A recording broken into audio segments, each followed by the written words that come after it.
After 5 hours on a fully booked Qantas economy flight from Bali to Melbourne, I was faced with this. Hordes of tired, frustrated and some downright angry passengers all queuing for the 5 working immigration kiosks. Melbourne Airport, you let yourselves down. There's like a massive shortage of kiosks. This was the 23rd of November 2023, and it wasn't the only shocking failure waiting for us that day, but I'm getting ahead of myself. Let me rewind a little bit. Well, welcome to WH Smith's in Bali. A rather hurried run to the airport here. The driver was waiting for me the moment I arrived downstairs. He'd been there about 20 minutes apparently. So he whisked me off to the airport. As soon as I arrived at the airport, there was a porter. The porter immediately got my bags onto the trolley. A little tip on the porter skipped the security line, got me into the airport a bit quicker, got me checked in a bit quicker. He was an absolutely great guy. I gave him 50,000 rupees, which is about £2.50. There was a bit of a kerfuffle at check-in. My British Airways loyalty number hadn't been added to the booking, and I have this problem with Qantas. It doesn't, for some reason, it doesn't always come to fruition where my number gets added to the booking. So they thought I had no status, when in fact I've got One World Emerald status. Now they were happy just to take the card off the app and the number off the app, add it to the booking, and then I didn't have to pay the 3 kilos that I was over, which was good really. I almost paid the extra just to get it dealt with and done with. But by waiting and being patient, they gave me a pass to a lounge. My status got me access to the Premier Lounge, but my camera skills rather let me down, and I ended up with these odd photographs. What I can tell you is the lounge was hot, crowded, but it had some okay food and fridges that had water and soft drinks in them. I had some time to spare and a priority pass, so I also went to the Concordia Lounge, and this is the superior lounge, and out of the 2 lounges this is where I would head if I was in Bali with a priority pass.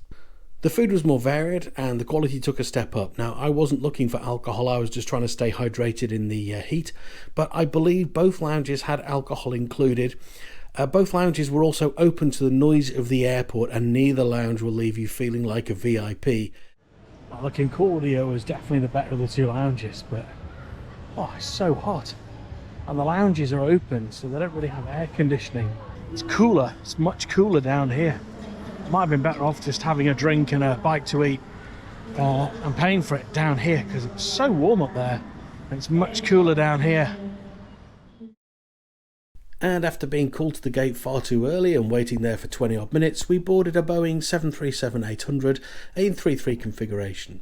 There was no option for me to bid for an upgrade on this flight, so I was definitely going to be in economy, but these business seats look good. 3 rows of business in 2-2 configuration, extra legroom and a nice recline, and I don't know why we can't have these seats in Europe. I paid for an emergency exit row as I'd been a bit slack with my organisation, and this was the only seat available that wasn't a middle seat when I got round to seat selection.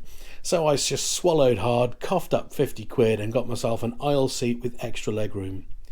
The legroom was the only positive for this seat. Very little padding, quite uncomfortable, no recline on my seat. There weren't any wings to support my neck, and this is a 5-hour night flight, so I knew straight away I was just going to be uncomfortable. And without too much delay we pushed back. No window seat, so no takeoff footage, but Qantas have followed the trend of many airlines, and they've created this new take on the safety video, which for Qantas is their Qantas through the ages. I explored the IFE screen, which had a reasonable selection of shows, and I think I started watching the Yellowstone prequel 1923, and that's because I'm far too tight to pay for Paramount Plus. My seatmate was rather interested in what I was up to. Why on earth was I filming a screen with a screen? It's a TV inception. TV in a TV, yeah. Yeah. And we had a nice meal service, and I was served what I thought to be a very reasonable meal of meat, potatoes and vegetables, along with a slightly squished but still rather good bread roll, a slice of cake and a Tim Tam. If you're in the UK, a Tim Tam is similar to a penguin biscuit, but if you ask my eldest son, they're just not the same, and he was a bit disappointed when I didn't bring him any from my recent visit to Australia. Sorry mate. I wasn't a fan of the wooden cutlery though, and I've always felt this way since the days of the wooden chip fork. I don't know why. Once I've had a few mouthfuls it's fine, but I really dislike the feeling of dry fresh wood in my mouth. I thought for a 5-hour economy flight it was a really good meal though. I had a short and uncomfortable nap and then we came into land. That seat was uncomfortable. That's probably the worst seat I've ever sat in.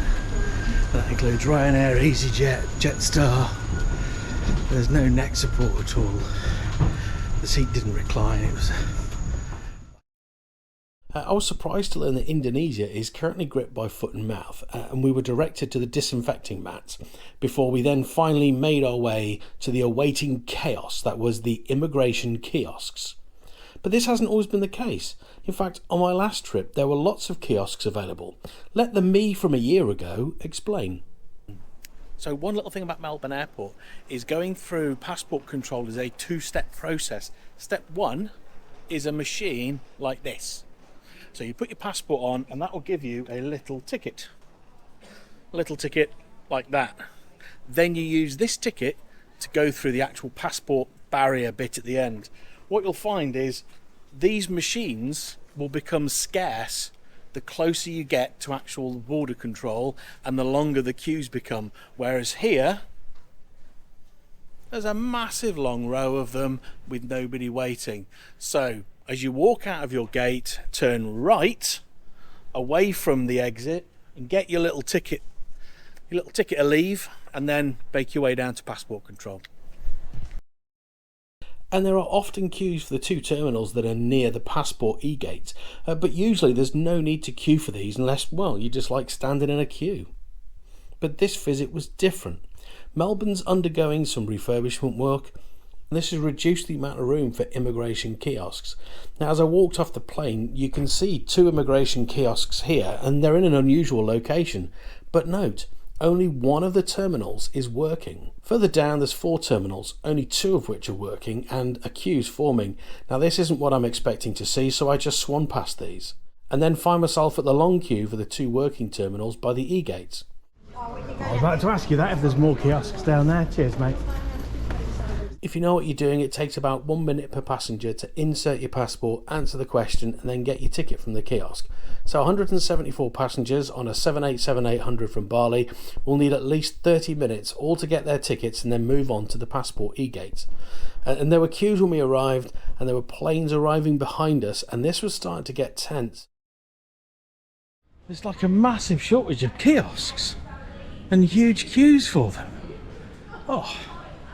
So I'm walking back against the grain to try and find a kiosk with a shorter queue, for God's sakes.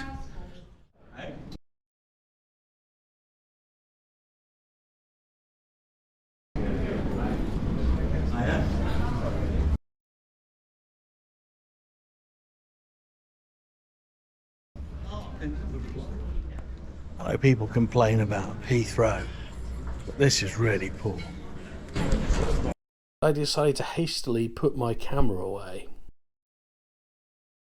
I finally made it through passport control and into baggage claim, and that's where the chaos continued. The passengers were stranded on the other side of the border, unable to claim their baggage, but no one seems to have bothered to tell the baggage handlers, who were just adding bags to the carousels without mercy. There was baggage everywhere. But you'll be pleased to see that my bags did have priority labels on them, but of course I've got no idea if they hit the carousel first.